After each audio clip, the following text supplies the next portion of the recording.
Je me souviens parfaitement de ce moment dans le studio de télévision où j'ai mis le feu à une image sainte de la Vierge Marie en direct devant les caméras et un public stupéfait.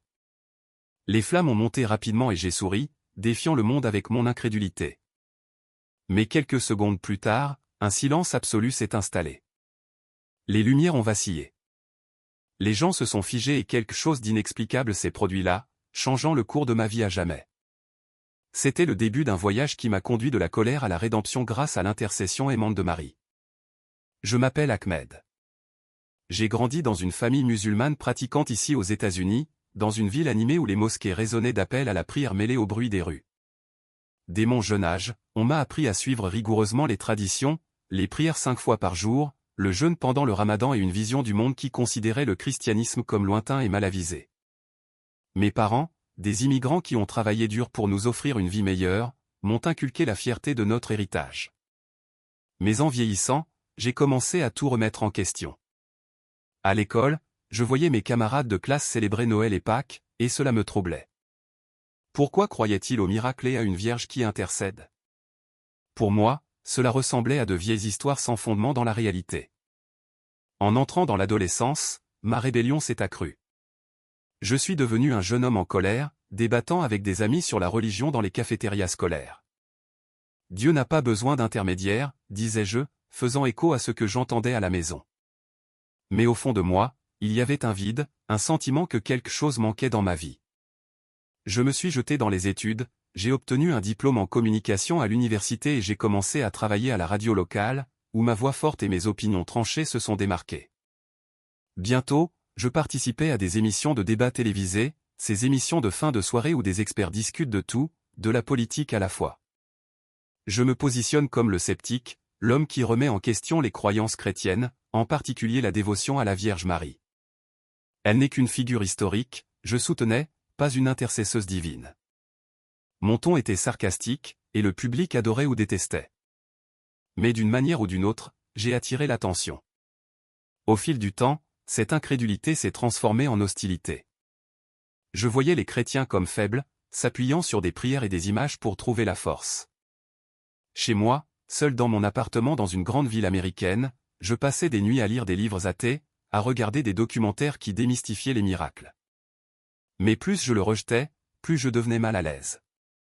D'étranges rêves ont commencé à me visiter, des aperçus d'une femme sereine vêtue de bleu, me regardant avec des yeux pleins de compassion. À l'époque, j'ai mis cela sur le compte du stress. Mais aujourd'hui, je sais que c'était le début de l'intercession de Marie, touchant mon cœur endurci. Elle n'a pas forcé, elle a juste attendu comme une mère patiente. Ma carrière à la télévision a décollé lorsque j'ai été invité à un débat national sur la religion et la société. J'étais le contrepoint aux prêtres et aux dévots, et j'aimais le défi. Mais intérieurement, je luttais contre une profonde solitude.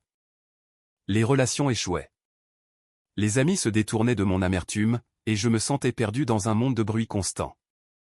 C'est à ce stade que j'ai planifié l'acte qui allait tout changer, brûler une image de Marie en direct, pour prouver que rien de divin ne se produirait. J'ai acheté l'image dans un magasin d'articles religieux, ressentant une pointe de culpabilité que j'ai ignorée. Cela fera taire les croyants, pensais-je, en répétant mes mots dans le miroir. En partageant cela avec vous, je ressens une réelle connexion comme si nous parlions face à face. Si vous regardez maintenant, pourquoi ne pas laisser un j'aime pour montrer que cette histoire résonne avec vous et vous abonner à la chaîne Intercession de Marie afin d'être averti d'autres témoignages comme celui-ci qui peuvent apporter paix et inspiration à votre vie quotidienne, vous aidant à renforcer votre propre foi dans les moments difficiles. Oh, et n'hésitez pas à commenter l'heure à laquelle vous regardez cette vidéo ainsi que votre ville ou le pays d'où vous nous écoutez. C'est toujours un grand plaisir d'entendre des gens du monde entier partager comment ces histoires ont touché leur vie. Cela me motive à continuer. Pour revenir à mon parcours, ces jours qui ont précédé l'émission ont été remplis d'anxiété. J'ai mis en pratique mes arguments, imaginant la réaction du public. Mais il y avait autre chose, une voix intérieure qui murmurait d'arrêter, ce que j'attribuais à la nervosité.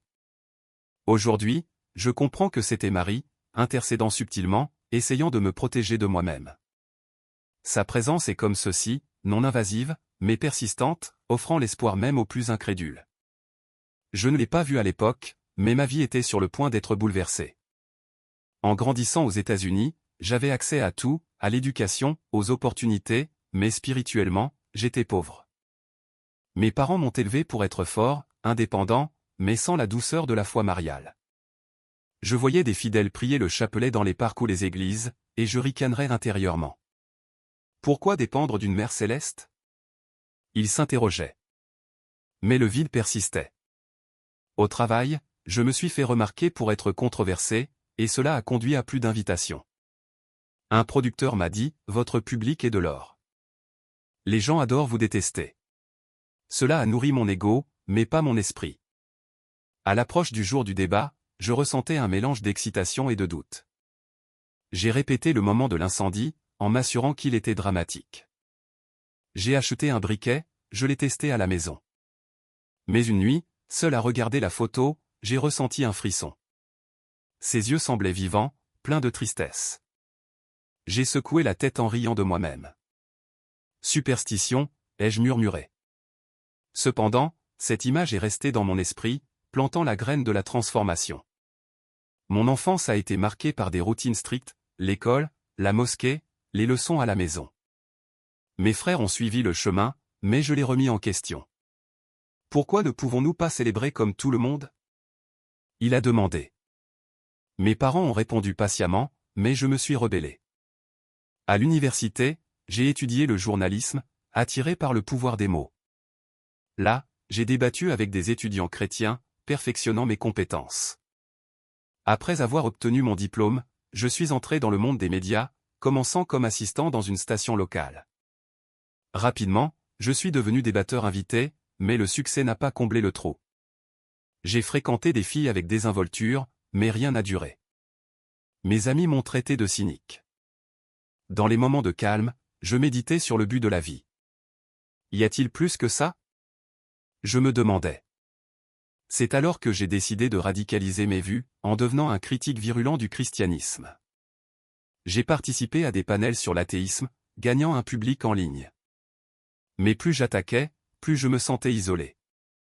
Maintenant, avec le recul, je vois comment Marie était présente tout au long, intercédant pour moi. Son intercession n'est pas bruyante. C'est un murmure d'espoir, invitant à la confiance. Je ne le méritais pas, mais elle a offert. C'est la beauté de la dévotion. Elle transforme l'ordinaire en miraculeux. La veille de l'émission, j'ai emballé la photo avec un soin ironique. Demain, tu seras réduit en cendres, lui ai-je dit. Mais cette nuit-là, j'ai rêvé d'une douce lumière, d'une voix disant « Rentrez à la maison ». Je me suis réveillé en sueur, rejetant cela comme un non-sens. Je savais peu que le silence dans le studio ne serait que le début. Ma vie avant la foi était une recherche constante de sens déguisé en scepticisme. J'ai voyagé à des conférences en débattant dans des auditoriums bondés. Dans l'un d'eux, un prêtre m'a dit « Marie intercède pour tout le monde, même pour vous ». J'ai ri, mais le mot est resté. Aujourd'hui, je leur suis reconnaissant. En le racontant, j'espère que cela touchera votre cœur comme cela a touché le mien. Rappelez-vous, le voyage de la foi commence par un pas ou un silence percutant. La tension dans l'air était presque palpable alors que je marchais dans les coulisses du studio, serrant le sac où je cachais l'image de la Vierge Marie. Mon cœur battait la chamade, non pas à cause de la nervosité, mais à cause d'une excitation arrogante. J'étais sur le point de faire quelque chose qui, dans mon esprit, serait un coup dur et définitif contre les croyances que je ridiculisais. Comment suis-je arrivé à ce point? Mon parcours jusqu'à ce moment a été une route sinueuse pavée d'incrédulité, de fierté et d'un besoin désespéré de prouver que j'avais raison. Ma carrière à la télévision a commencé modestement comme assistant dans une station locale, mais ma capacité à articuler des arguments et à provoquer des réactions m'a conduit à des émissions plus importantes. Je suis devenu un invité régulier à des débats de fin de soirée où nous discutions de politique et de religion. Mon rôle était clair, le sceptique, l'homme qui remettait en question les idées de foi avec une logique pointue. J'adorais les feux de la rampe, l'adrénaline de confronter des prêtres et des pasteurs en direct. Dans l'une de ces émissions, un pasteur évangélique a essayé de me convaincre du pouvoir de la prière. « Avez-vous déjà essayé de parler à Dieu ?» a-t-il demandé. J'ai répondu avec un rire. Pourquoi parler à quelqu'un qui ne répond pas? Le public a ri avec moi, et je me suis senti invincible. Mais cette invincibilité était une façade. Chez moi, tard dans la nuit, je faisais face à une agitation que je ne pouvais pas expliquer. Mon appartement était un espace fonctionnel, un canapé, une télévision, des livres empilés sur l'athéisme et la philosophie. Je lisais Dawkins, Hitchens, tous ceux qui renforçaient ma vision du monde. Pourtant, il y avait des moments où je regardais par la fenêtre, en voyant les lumières de la ville, et je me demandais s'il y avait quelque chose au-delà. Je repoussais ces pensées, les qualifiant de faiblesse. Ma solution était de redoubler d'efforts sur ma persona publique. Chaque débat était une occasion de renforcer mon identité en tant que destructeur des mythes religieux. Mon hostilité envers le christianisme a grandi, en particulier envers la Vierge Marie. Je voyais Marie et la dévotion comme le comble de la superstition. Des gens qui priaient devant une statue, qui portaient des chapelets, qui attribuaient des miracles à une femme qui, pour moi, n'était qu'une figure historique. Dans un débat, un prêtre a mentionné l'intercession de Marie, en disant qu'elle était la mère qui guide les égarés. J'ai répondu, si elle est si puissante, pourquoi ne se montre-t-elle pas et ne le prouve-t-elle pas? Le public a applaudi, mais le prêtre a seulement souri comme s'il savait quelque chose que je ne comprenais pas. Ce calme m'irritait. C'est dans ce contexte que l'idée de brûler l'image est née. J'étais fatigué des mots. Je voulais un acte qui parlerait plus fort. J'ai tout planifié avec soin. J'ai acheté l'image dans un magasin d'articles religieux, en choisissant une petite statue de Marie dans une robe bleue tenant l'enfant Jésus. Le vendeur, un homme âgé, a demandé si c'était pour un cadeau. Quelque chose comme ça, ai-je répondu en évitant son regard. Chez moi, j'ai gardé la statue dans un tiroir, mais je ne pouvais pas ignorer le sentiment étrange qu'elle me causait. Parfois, je la sortais, en regardant ses yeux peints qui semblaient me suivre. « Tu n'es rien », disais-je, en essayant de me convaincre. Les jours avant l'émission ont été des montagnes russes émotionnelles. J'ai répété mes arguments, en imaginant les gros titres, un débatteur défie la foi chrétienne avec un geste audacieux. Mes collègues qui connaissaient le plan m'ont encouragé, pensant que ce serait un moment viral. « Vous allez choquer le pays », a dit un producteur. Mais il y avait une voix intérieure, à peine perceptible, qui me demandait de reconsidérer. Je l'ai ignoré, l'attribuant au stress. Mon esprit était fixé sur l'impact que cela aurait. Mon incrédulité n'était pas seulement intellectuelle. Elle était personnelle. Avoir grandi dans une communauté musulmane aux États-Unis m'a mis dans un espace étrange entre deux mondes. À l'école, j'étais l'enfant différent avec des coutumes que mes camarades de classe ne comprenaient pas. Cela m'a rendu sur la défensive, et mon rejet du christianisme était en partie une façon d'affirmer mon identité. Mais plus je m'éloignais de la foi, de toute foi, plus je me sentais vide.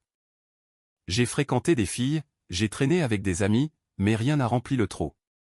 Un soir, après un débat particulièrement houleux, je suis rentré chez moi et je me suis assis dans l'obscurité, tenant un verre de whisky.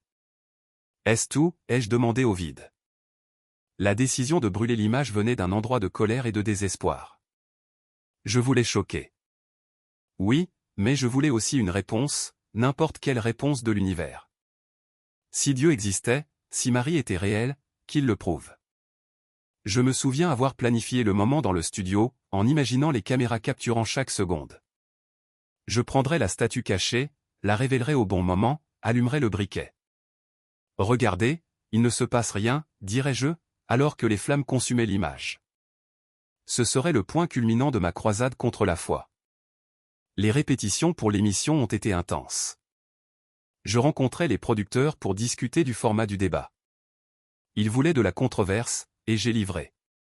Mais en particulier, j'ai ressenti un malaise croissant. La veille de l'émission, j'ai rêvé à nouveau de la femme en robe bleue. Elle ne parlait pas.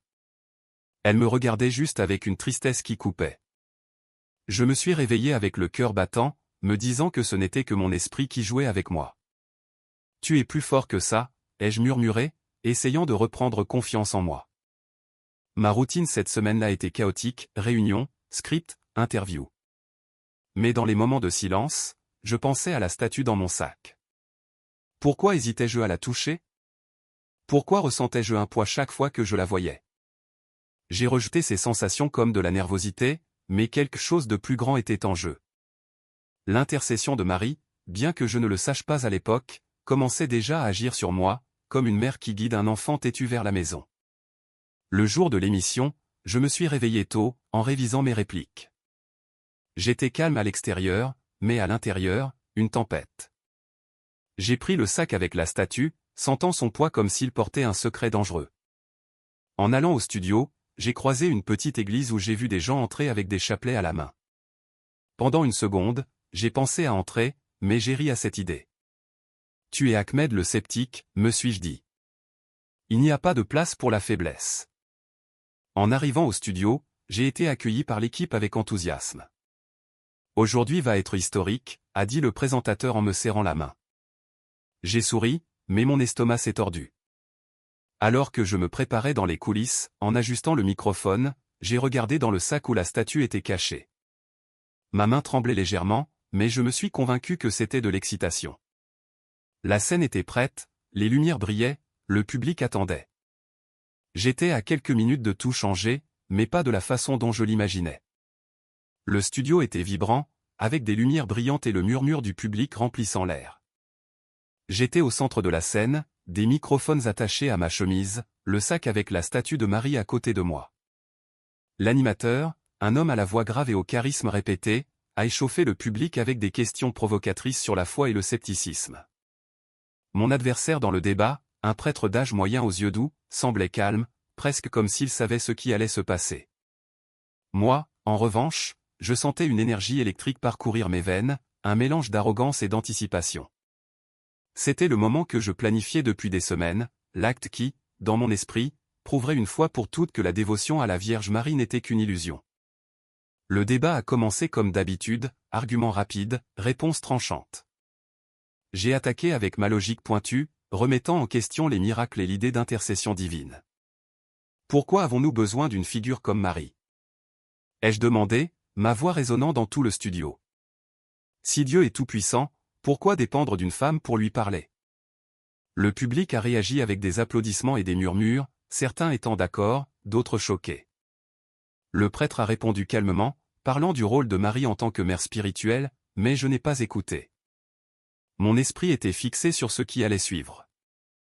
Le moment que j'attendais est arrivé. Le présentateur a ouvert pour une pause dramatique, et j'ai su que c'était maintenant. Avec un mouvement délibéré, j'ai saisi le sac, j'ai sorti la petite statue de Marie et je l'ai tenue pour les caméras. Le public était silencieux, confus. Voici votre Vierge Marie, ai-je dit, ma voix lourde de sarcasme. Une statue, rien de plus.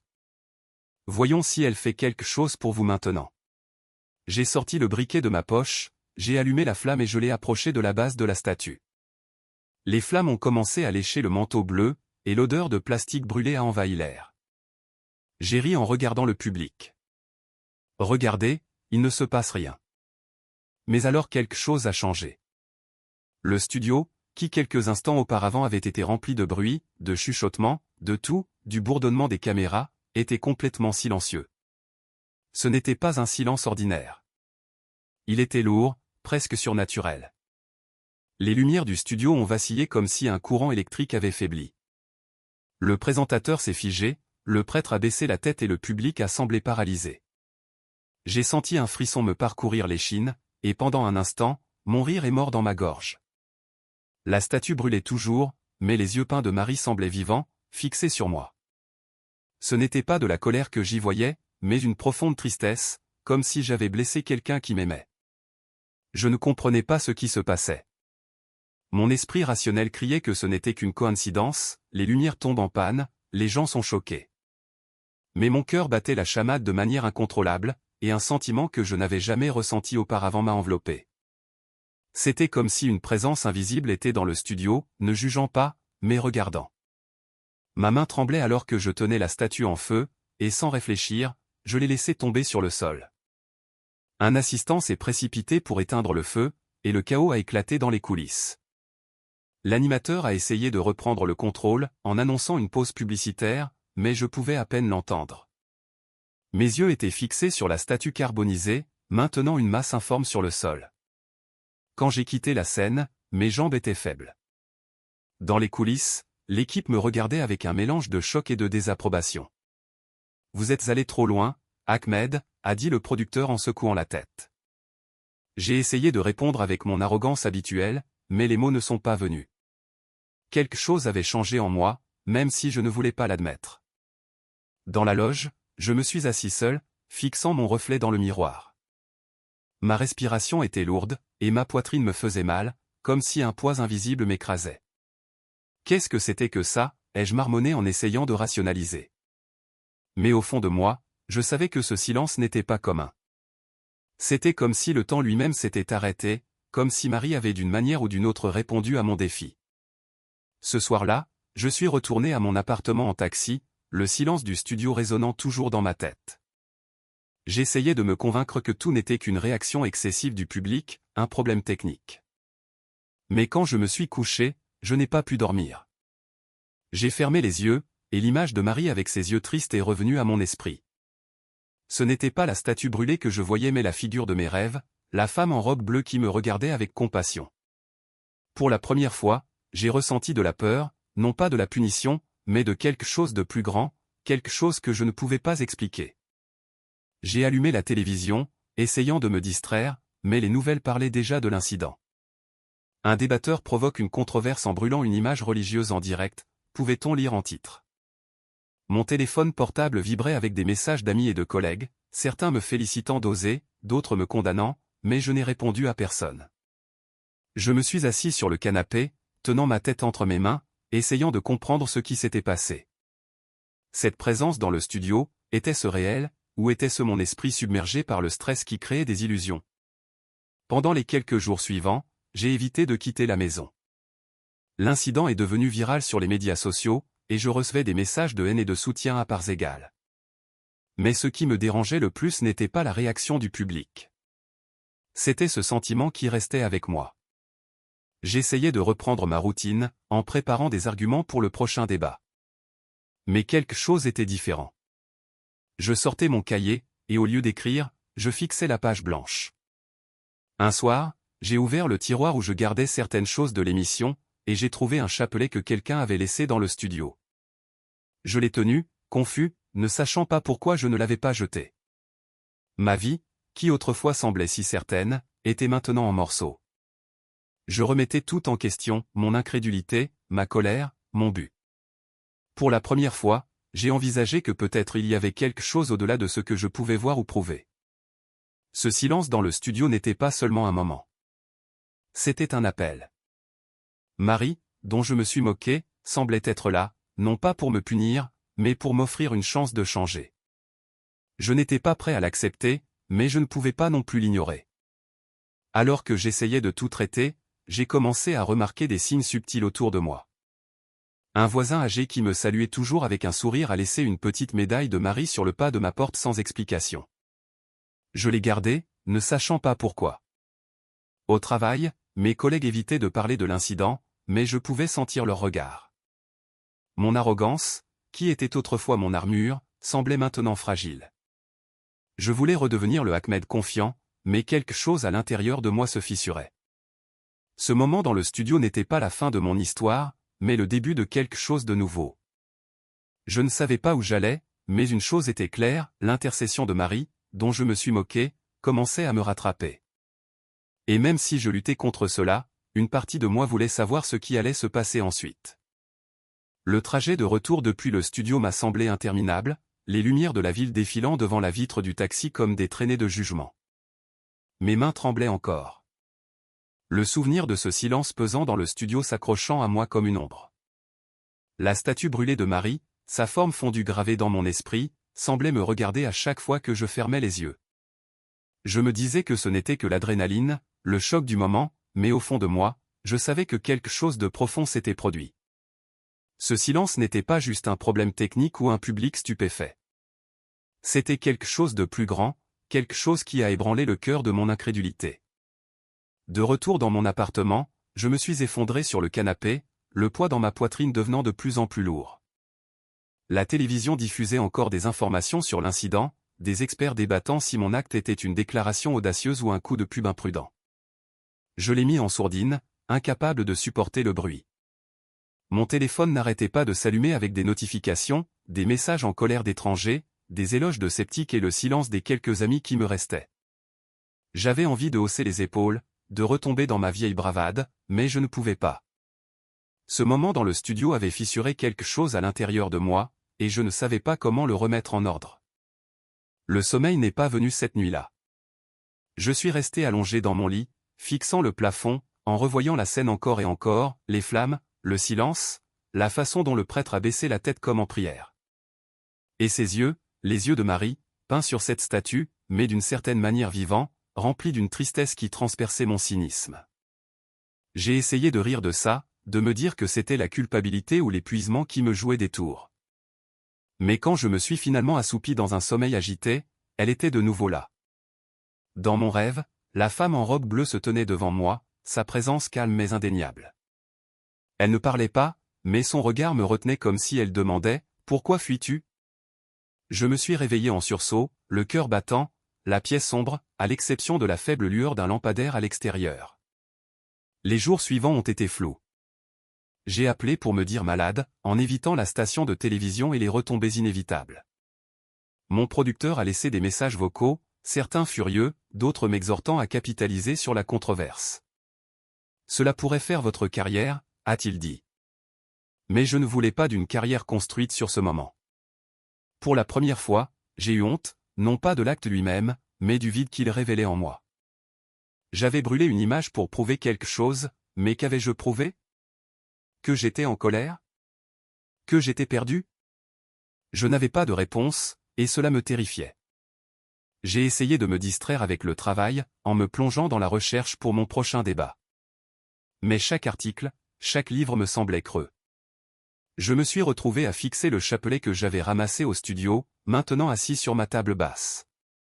Je ne savais pas pourquoi je l'avais gardé. Une partie de moi voulait le jeter, pour revendiquer mon identité en tant que sceptique intrépide. Mais une autre partie, petite et inconnue, m'a exhorté à m'accrocher. J'ai commencé à remarquer des choses que j'avais ignorées auparavant, des moments de beauté tranquille, comme la façon dont la lumière du matin filtrait à travers ma fenêtre, ou le doux murmure d'un hymne que j'ai entendu de l'appartement d'un voisin. Ces choses ont remué quelque chose en moi, quelque chose que je n'étais pas prêt à nommer. Un soir, je suis allé dans un parc voisin, en espérant que l'air frais me viderait la tête.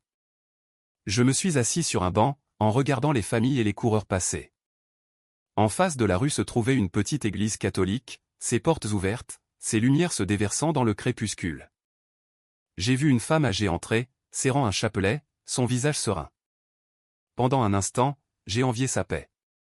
J'ai pensé au prêtre du débat, sa calme certitude, et la façon dont il parlait de Marie comme d'une mère qui n'abandonne jamais ses enfants. Même toi, avait-il dit, ces mots résonnant maintenant dans mon esprit. Je ne suis pas entré dans l'église ce soir-là, mais je n'ai pas pu m'empêcher d'y penser. De retour chez moi, j'ai commencé à chercher en ligne, non pas des arguments contre la foi, mais des histoires sur Marie.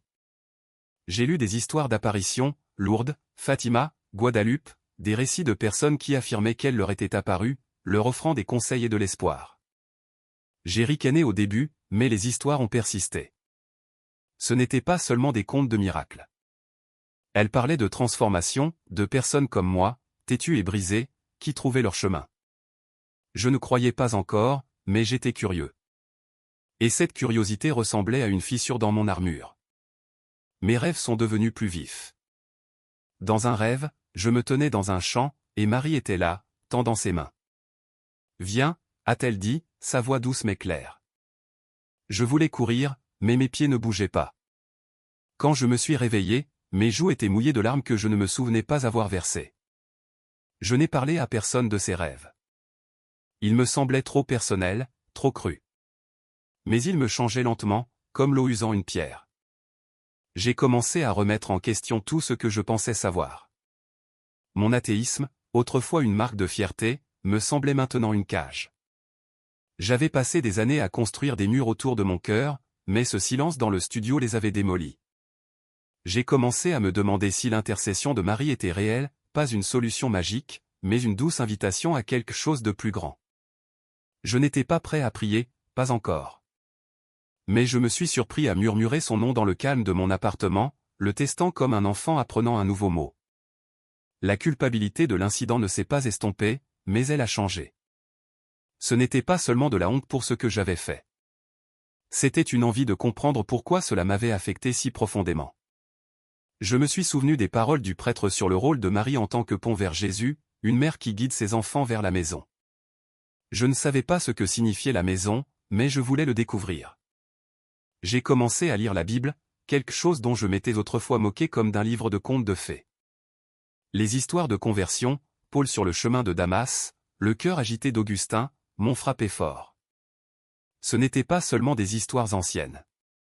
Elles ressemblaient à mon histoire qui se déroulait en temps réel. Ma vie quotidienne était différente, elle aussi. J'ai remarqué de petites choses, un mot gentil d'un collègue, le sourire d'un étranger, que j'aurais ignoré auparavant.